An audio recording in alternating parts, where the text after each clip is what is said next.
khát này giải na bul kan trân ta sa câu khăn hậu tiêu Mizoram na câu khăn from te hian hậu uy vong nung dễ làm u kan tu lại u na hian câu khăn bo himani câu khăn soi che chi mani câu khăn lệ loi na bo social media mani hậu tu te bo soi bor kan tam to in ti che dễ asai tu hian en pum khát na ti che dễ kan local level a ko mai hen te yen pum kham na CMMT ka mai to yan thil dik tak polo ma sela van lang le mi te ma in soi chia ta le ma ni lo no ko khan nge mai ko han tu sian mi ril ro ti che mai ni ma ni WhatsApp group ko khan WhatsApp group a chuan ko thala ve deu chumo kan sik ang cheu mi pakhatin missionary te hi duat deu atha kan ti en te ko khan mi zet ron sang te chuan duat deu tha kan ti ka ti ma se pastor te kan duat ang hian duat sual lo ila pastor tan chuan huat thala ve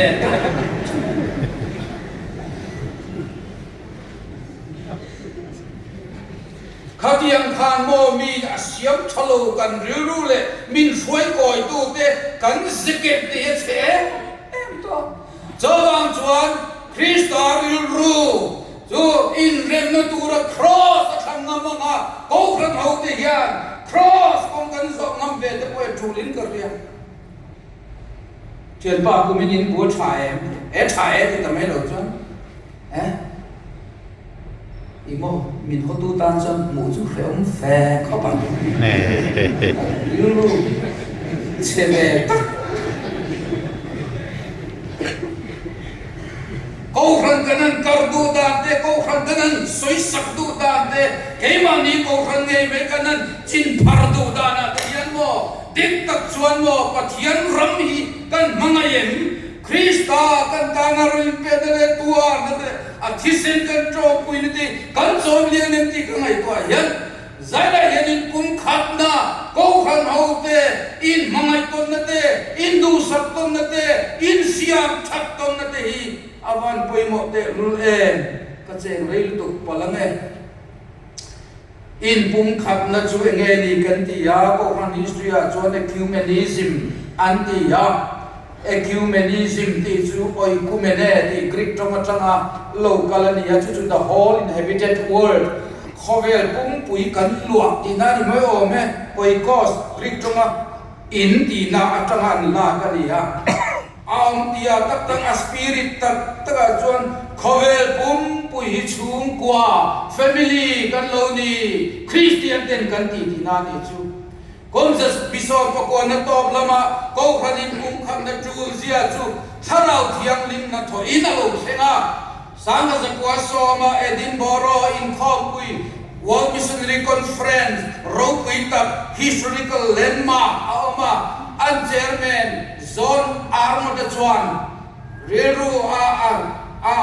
thin lung le ti tak sin tian ao chuan ni nge kha hetia a ko khan ho tin kum khan na tur history a chin sia tla hi kadam chugi dal ong ngai lo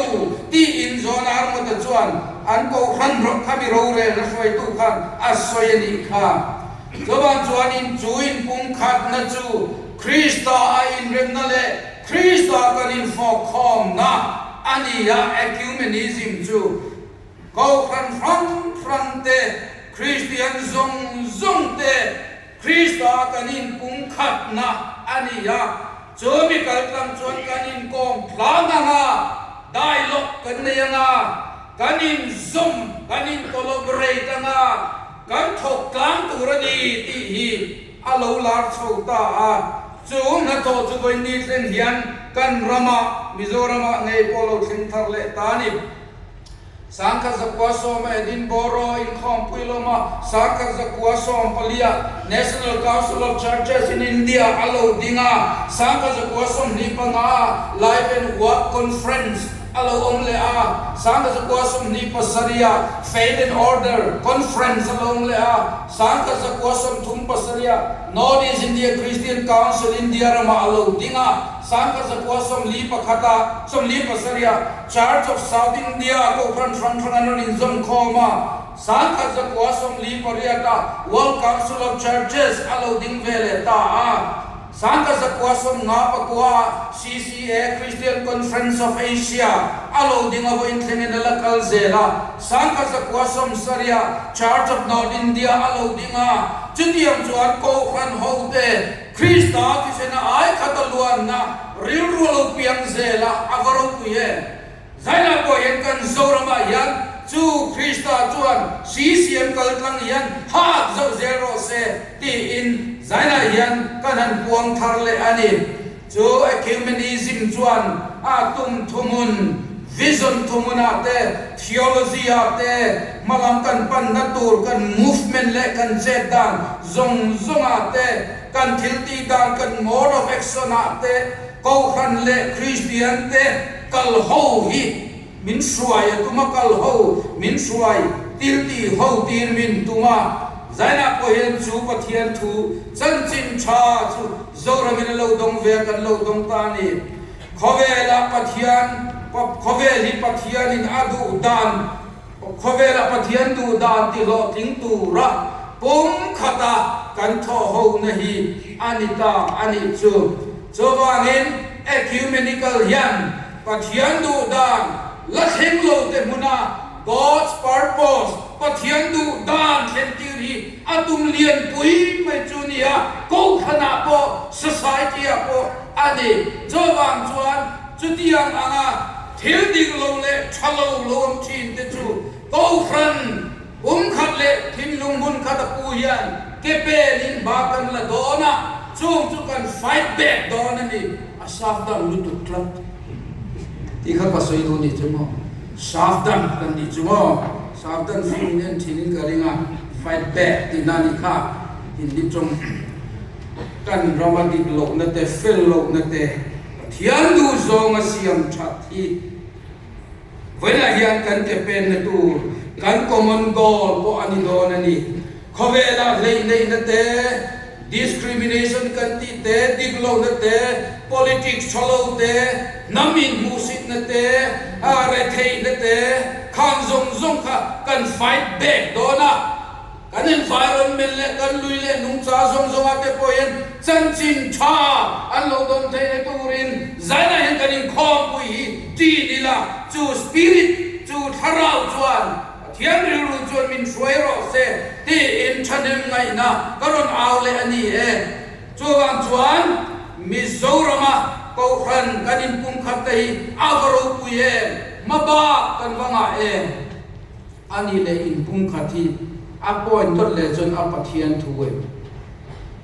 pathian thu lu tu kan thu kuin nga na chan chin tra zona je kung song pasari chang kung song pasari chang song pakhat te chang song di pakhat te lali suan pui thiam trong traya a trong trai na kan ta na pui thiam ani na ba na aberam te ta na trong trai na priestly prayer and dia he trong trai na chan chin tra zona je kung song pasari na a key point a trong trai na sei pui a key point mai chu ber mai ka chu in pum khat na ni an za pum khat an ni na tu ri na ti ani chawan chuan kalali suwa trong trai na hi a pathian thu an ti ani chu in pum khat na a pathian thu sia le chu in nei na hian pathian in a phung ani pani an ni to lova an pani chuan ti sa pum khat they become one flesh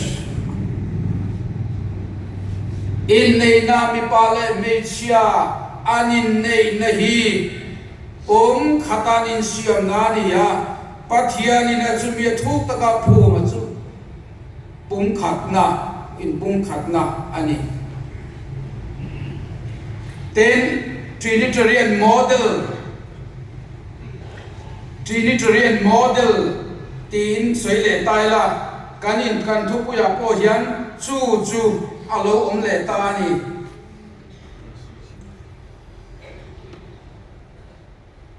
pa le fa pa le tharau thiang lim ka pa ke nang mai om le ke nang ma ko mang hian an zapum khadan no ni da tu rin ti in Trinity zui tu te kan lani vek ria tu na phei chuan zowan chuan Bible la yan kan mu chi ane me me chu pa le kharau thiam lim pum khat an ni na nga pum khat kan ni na hi apoi mo ma pathian thu ni ten ko kan ta na aduan a model ko hi pum khat si pe thang ni ma sela ko khan chu pakhat Krista taksa inni pe thang ma sela tin ko khan ta na adwa man koi pum khat tho ani ecclesiastical mandate anti in pum khat na den Pentecostal tharau thiang lim lo chen har na an thenila azia ra mo em mai chu in pum khat na ni ya an einan in hova anin mangai to na ruain fil hova anin trong trai sak to na ni chung chu fam ki min theng thei to lo ma sela zaina yan pum khat na hi mo lama yan Bible yan azam na salutuka thiam tin lunga yan chu thuk mani ador le chuan pathian ram kingdom of God kan ti po Shalom community rendale muan na community ni anti ya shalom tinan sei thi nge ya chu hebraya chon rem na peace amuan na ti nani lam thiam lima reng chuan in tin na tom to lawang bom pale sakay bang nei te chuan bu pole nei za tong ti kha zol nei Isaya bung som le pakhat po kan mu ani kha den ato pera chuan kan ta ran le du chu cross tu kan siar hian cross the theology of the cross theology himo ama chu kan in rem nani le van kan in rem nani ya mi ring le pathian kan in rem nani ya mi ring kan in rem na poni ya Krista crossi alai pui mani jowa nge in pum khat na hi apathian thu kan kal swal lo ve in pum khat nam lo swan mo mission panom je ne tak chong in pum khat nam lo swan mo ko khan panom je ne tak lo basin han ngai tu chi ma te kan ram po hinam je le la Mizoramin ato pera chuan Mizoramin ko khanin pum khat na kan mamo em dan chu asoi zau chu pai ka chang ma se ka hanin chu ka hanin ti toy ve na siat ni that ni ya te hian ko khanin pum khat kan mamo si ko khan hian deu buk lui ko khan te deu chu thoreng tak te poi we me om lo phe se chuan o em tin hiền nghe cái nó không đi cái ngày tua rung gì xây giao lòng em chiết đi chặt đi mình xia nó sẽ em anh cố khăn đi ăn thì ta là mà đi bộ theo thôi lâu là cái nhìn xia nó sẽ to cái tung vàng rèn po nên là va cho vàng như này khát cái luôn thì tiêu vẫn quay một tội em rồi lâu lẽ cái nói với chân hoa cái ngái xa kan tle ro te kan tlang vale kan tu le fa te rui lovin min nam liang hum mani Mizoram Baptist ko khan chuan be pui thak ten kan te kumina hian kan an tha ka alo ra pha to le mai research kan an be na chuan broken family chawnan tuar to lova mi ho sa ho fa nat na po ni to lova chung ko khan mi pa ngai nu le pa kar seilian tenat na alo ni ya Rui lo hian kan rami miti chena sa Presbyterian ko khan nanna di big lo Baptist Wesleyan nanna di big lo kan violent na hinia common goal kan nei put kan kha khau thei ai kan in zon khom nei kan rui lo ngai ti tan mal so na ni ke chon ka be se ni zai na hian rui lawa bang hian mo kan upa ponin rol to sim an in kharui lo da that nan VC te VDP te nan sik lo tin nuai te lo nan an in te lo manga kan police duty te po ti tai la kan ming siat liam la bang chu video clip a pon ka mu ka duty lai takin ron kal ro ti chuan in tlangan ti te khaw mani ka tu rui lo ti kher lo ati lo ten sum tu nganan lo mang ve books kan officer le thil ti theite yang ril hian nge khe puam thena kan ro ti te hi hian ram ken tu ko khan ho te hian kan ram ti dam tu rian ai khatakan ke kan pen wangai te lu e digna choi sang tu rin diglo na injustice bo digna choi sang tu point ke kan pen ngai kan politics kan ei zonna amal te te so ik cha le me ma se khun na toi rei du sia kan politics te po siam thate tu su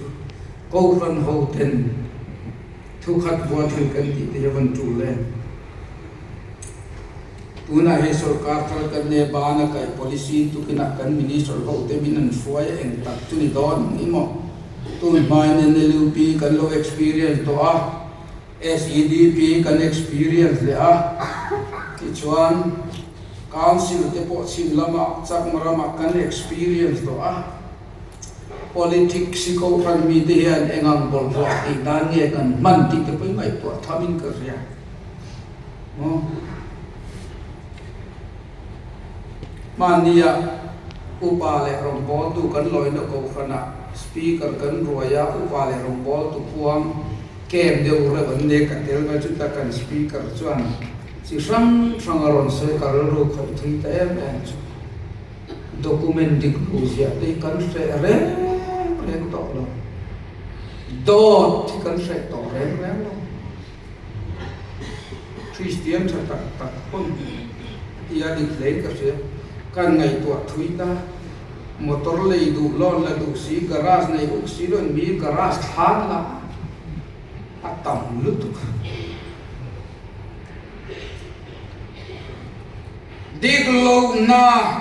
diglo na kan system le kan diglo na ti van tam te lu le chowangin kan ram siam chatur hian lalpan ko khan ho te hen be sei na nei ka ringa chowangin kan in zom kho nei kan thoram hian minimum mo luto ti kan sei du ni no bang pathumanin diala gelo no ipa ai kapa charang zo te pakhat cho kapa charang asin satiang biak in ko vel dang son thalin an kapa om bur chat tur tian an man pakhat cho kapa rang zo le satiang vel la so sakhi kapa lu ma na ka chen ding man pathum na cho kapa rang dara ni chu ingai paran te aran na chanan te aran na chuan te zo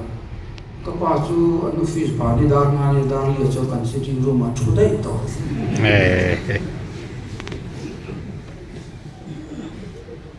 kan dale kan sarkar na to ate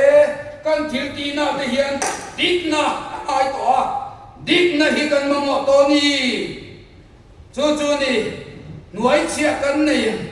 ka ngai to thina mei chia te tam pon ko le ro sa ti te zai chu hoi te min lo ke chiang mo la kan sei lo Mizoram hian mei che kan chor lu tu ka mo bazar a fakal la mei chia de sa ten zuara na mei chia ri biagina hanin khobila mei chia tam de se la to la ni se mei chia hin tam de ze la jing tong trai ni se mei chia hin tam mithina ni se mei chia tam ko naron dil jong no pui mei chia hin tam an tam ze ko ya ne mi pa papa khat ko nu pui ngam lo lu tu ko nu pui van ngam lo me ngam sin le de pa thian in ei su ti po lo ko ke ei mak ngam khan ke ngam sin le ne ma tian te kan lu lo Singapore kanan kalbe mi chia li mi zo service mi pa te me chia mei che ei zon na kan ringa mi paten mei che tho chuak kan ringa mei chia te kan tia ma se rombo na ro chon mi nan kan la dang che khat chowang chuan ki poin mei chia ki ai fel tur tam tak te ka muwa câu phần lâu thì hiền hèn thì cô hi thì hơi thêm tiền một tí rồi thế cái xoay đi cái xuôi cả lão về thấu câu phần lâu rồi này me ability a capacity a potential hian pathian rong bol rose a sex semo a nam emo hi chuan selection di siam to lo vila avan du do ne ke chukati ingai to ngai nimina po khan palaya khan me che lo khan tam kho me ma se kan la ti tel ze don thoba lu thum hum ro se ka ti na po ni lo ma se kong hon ti chu ba tul ve to me chen kan ram chu min so ma di to ringo maya ko rani kan la thei na ram ni hum tha tam kan ti ni chon na tu ran na ya ti hong ve to me ngu te kan ti de ni chu namin pum khat na ta ko khanin som ko khan ai khat lu ni kan mo ni kan nam hi mo kan phel na sal tu to in lo athengin kan ko khana ni lo chon ti thom te po kan tle to sin ara kha ka sin van ram theng lo tu hi mo khowela kan kan goi pui sal tu van so thak lo hi khowela yan ko kan lo te yan kan hung na sal tu chawan zai na yan a ho pathian du zong van khapui seng lu tha rim tui hi ti hi athanem wa takin kan soi ni chu mission feel ni se kan in sual ke oi ti ti ati to te ma mo ke mani vek thokan ni tu ma thiam tak tak kan nom lo kan mission feel te hi battlefield ten ti thin chen chuan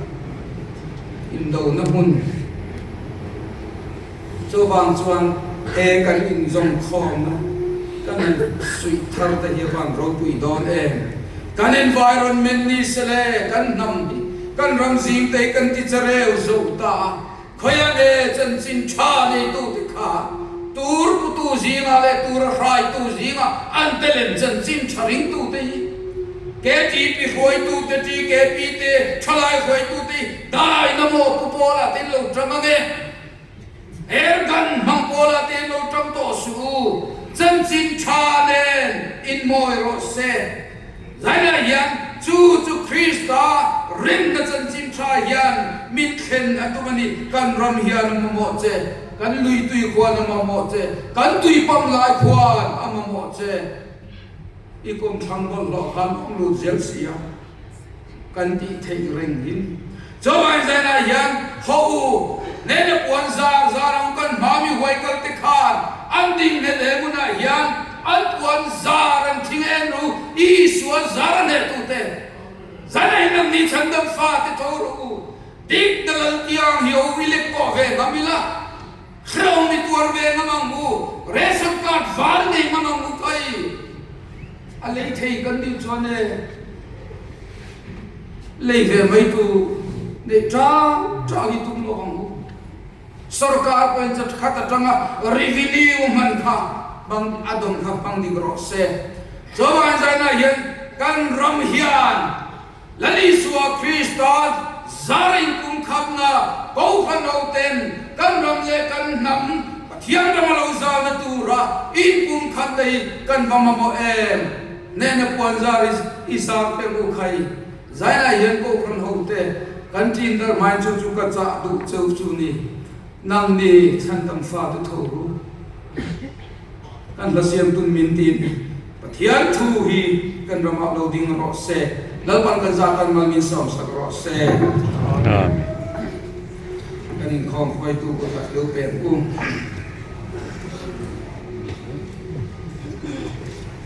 zanina kan tholom la khom ka